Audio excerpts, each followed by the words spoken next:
বিয়ে করেছেন টেলিভিশন অভিনেতা শামীম হাসান সরকার। শুক্রবার মিরপুরে অভিনেতার বাসায় বিয়ের আনুষ্ঠানিকতা সম্পন্ন হয়েছে। ফেসবুকে তাকে ট্যাগ করে বিবাহের হলফনামা প্রকাশ করতে দেখা গেছে। যদিও শামীম পরে স্পষ্ট করেন এসব নিছক মজার উদ্দেশ্যেই করেন তিনি। বিয়ের পোস্টগুলো ছিল ভুয়া কিংবা ছবিগুলো নাটকের দৃশ্য থেকে কেটে নেওয়া। এরপর অনুরাগীদের মধ্যে ধোঁয়াশার সৃষ্টি হতে থাকে।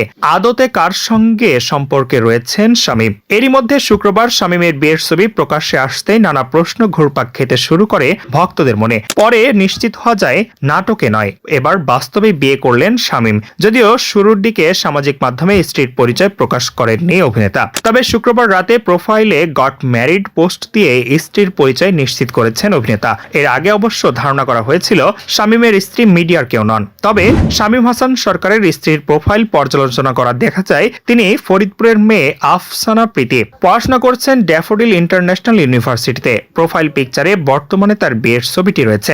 বিয়ে নিয়ে হরহামেশায় মজা করতে দেখা যায় ছোট পর্দার অভিনেতা শামীম হাসানকে। অভিনেতার এমন রসিকতা ভক্ত মহলে অনেকটাই বিশ্বাসের জায়গা নড়বড়ে করেছে। তাই তো মন্তব্যের ঘরে নেটিজেনদের এক বড় অংশের মন্তব্য ছিল, সত্যি কি বিয়ে করলেন শামীম, নাকি এটাও নাটকের দৃশ্য?